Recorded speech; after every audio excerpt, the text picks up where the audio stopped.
नमस्कार, फाइटर समाचार में आपका स्वागत है। पेश आज 3 अक्टूबर दोपहर 3 बजे राजस्थान की खास खबरें। केंद्र सरकार के बाद अब राजस्थान में भी कर्मचारियों अधिकारियों को दिवाली गिफ्ट के रूप में महंगाई भत्ता और पेंशनरों के लिए महंगाई राहत 3% बढ़ाने की प्रक्रिया शुरू कर दी गई है। वही बोनस देने के लिए तैयारी चल रही है। केंद्र सरकार ने डीआर 1 अक्टूबर 2025 से देने का निर्णय किया है। इससे डीआर अब 58% हो जाएगा। सूत्रों के अनुसार डीआर बढ़ाने का प्रस्ताव उप मुख्यमंत्री कार्यालय पहुंच गया है। अब तक की परिपाटी के अनुसार राजस्थान में जुलाई, अगस्त और सितंबर में बढ़े हुए डीए की राशि जीपीएफ या समकक्ष खाते में जमा होने की संभावना है। आगे से वेतन के साथ बढ़ा हुआ डीए मिलेगा, जबकि डीआर की बढ़ी हुई राशि का 1 जुलाई से गणना करते हुए नगद भुगतान होगा। अनुमान है कि डीआर में बढ़ोतरी से राज्य पर करीब 1200 करोड़ रुपए का अतिरिक्त भार आएगा। कोटा के दशहरा मैदान में रावण दहन कार्यक्रम के दौरान उस वक्त अफरा तफरी मच गई जब शोभा यात्रा में शामिल एक हाथी अचानक बेदक गया। बताया जा रहा है कि भगवान लक्ष्मी नारायण की सवारी मैदान में पहुंची ही थी कि पटाखों की आवाज से हाथी घबरा गया और अचानक लोगों की ओर भाग पड़ा। भीड़ में भगदड़ जैसी स्थिति बन गई और लोग इधर उधर भागने लगे। घटना का वीडियो सोशल मीडिया पर तेजी से वायरल हो रहा है। इसमें साफ नजर आ रहा है कि मैदान में आते ही हाथी अचानक दिशा बदलकर भीड़ की तरफ बढ़ा।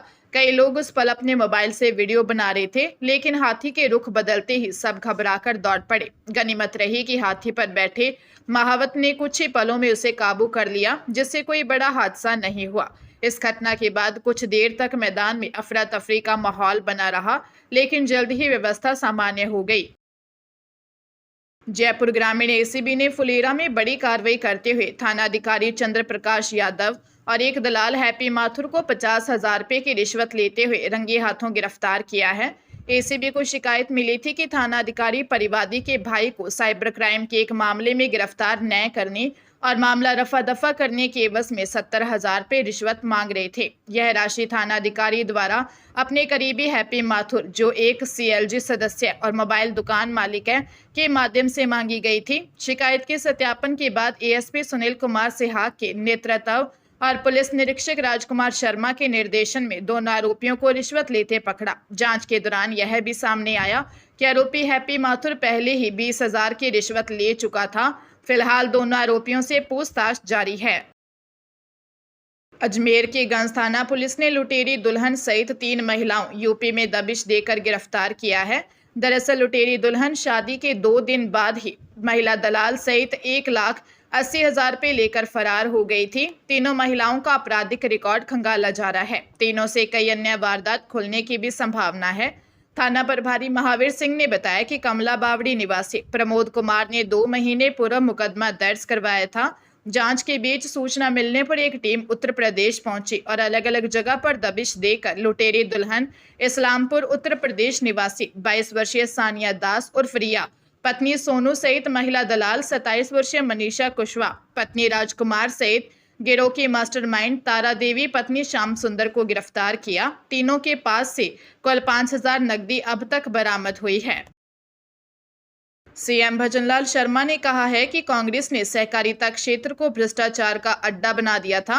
सहकारिता में भ्रष्टाचार के रावणों को खत्म करना है। दरअसल सीएम भजनलाल शर्मा राजधानी जयपुर में कॉन्स्टिट्यूशन क्लब में आयोजित सहकार सदस्यता अभियान समारोह को संबोधित कर रहे थे। इस दौरान सीएम ने 2 भूमि विहीन पैक्स को भूमि आवंटन और सदस्यता आवेदन पत्र के लिंक का विमोचन भी किया। सीएम ने कहा, यदि आप सहकारिता से जुड़कर सदस्य बनाएंगे तो यह क्षेत्र मजबूत होगा।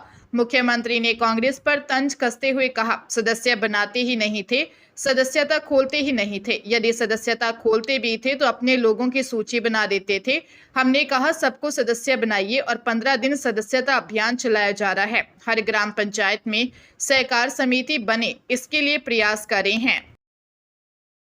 हरियाणा में रेवाड़ी शहर के आदर्श नगर में एक 41 वर्षीय व्यक्ति की हत्या कर दी गई। आरोप है कि 3 युवक जगमोहन को उसके घर से बाइक पर ले गए और शमशान घाट के पास वारदात को अंजाम दिया।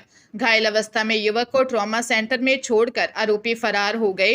प्रारंभिक जांच में हत्या का कारण पुराना लेन देन का विवाद बताया जा रहा है। मृतक के परिजनों ने बताया कि आरोपी युवक जगमोहन को बाइक पर बिठाकर अपने साथ ले गए थे। कुछ घंटों बाद जगमोहन का शव मिला। बताया गया है कि आरोपी युवकों ने शमशान घाट पर जगमोहन को बुरी तरह पीटा। हत्या के बाद आरोपी उसे ट्रॉमा सेंटर ले गए, जहां उसे छोड़कर वे भाग निकले। जगमोहन के परिजनों ने आरोप लगाया है कि हत्या में शामिल तीनों युवक चरस और गांजे के अवैध कारोबार में संलिप्त हैं। हालांकि हत्या की असली वजह क्या थी, यह पुलिस की गहन जांच के बाद ही सामने आ पाएगी।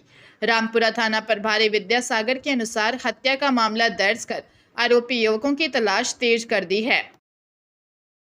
जोधपुर जिले में SC/ST कोर्ट में अजीबोगरीब मामला हुआ। मजिस्ट्रेट ने औसिया के पडासला में बस्ती पर हमला, आगजनी के 16 आरोपियों पडासला गांव निवासी जगदीश राम जाट, हरमान राम जाट, चैना राम जाट, जगदीश जाट, ओमा राम जाट, दीपा राम जाट, इमरता राम जाट, अचला राम जाट, लाला राम जाट, भीखा राम जाट, जस्सा राम जाट, कुंभा राम जाट, अशोक जाट, पूना राम जाट, चाडी निवासी मांगीलाल बिश्नोई और खीमकरण सिंह उर्फ खियाराम जाट को 7-7 साल की सजा सुनाई।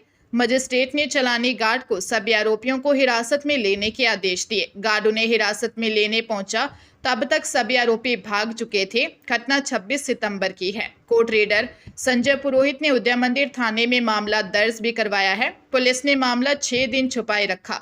पुलिस ने डेली मॉर्निंग रिपोर्ट में भी जानकारी साझा नहीं की। हालांकि अब तक भी पुलिस एक आरोपी को नहीं पकड़ पाई है। बांसवाड़ा के कुशलगढ़ क्षेत्र से लापता नाबालिगा का जंगल में शव मिलने के मामले में पुलिस ने एक आरोपी को गिरफ्तार किया है। आरोपी ने गहने लूटने की कोशिश में पहले नाबालिगा को पीटा और फिर हत्या कर दी। पुलिस ने भंडारिया छोटा डूंगरा निवासी 20 वर्षीय रसीद उर्फ रसीद वादी को गिरफ्तार किया है। आरोपी ने पुलिस को बताया कि नाबालिग साथी के साथ मिलकर उसने मृतका का किडनैप किया। सोने इलाके में ले जाकर उसने चांदी की सांकली एवं कंदोरा छीनने का प्रयास किया। उसने विरोध किया तो मारपीट कर उसकी हत्या कर दी। रशीद के कब्जे से मृतका का लूटा गया चांदी का कंदौरा और घटना में प्रयुक्त बाइक बरामद कर ली गई है। दरअसल 3 सितंबर को कुशलगढ़ डाई भीमपुरा निवासी 14 वर्षीय नाबालिग लापता हो गई थी और 9 सितंबर को बिहारीपुरा गांव के पास जंगल में नाबालिग का शव मिला था। राजस्थान में बारिश का दौर जारी है। आज भी 12 जिलों में तेज बारिश का अलर्ट है। वहीं गुरुवार को जयपुर सहित जिलों में तेज बरसात हुई। मौसम विभाग ने राजस्थान में 6 अक्टूबर तक बारिश का अलर्ट जारी किया है, जबकि पश्चिमी विक्षोभ के असर से बीकानेर, जोधपुर संभाग में 5 और 6 अक्टूबर को तेज आंधी चलने के साथ बारिश का अलर्ट जारी किया है।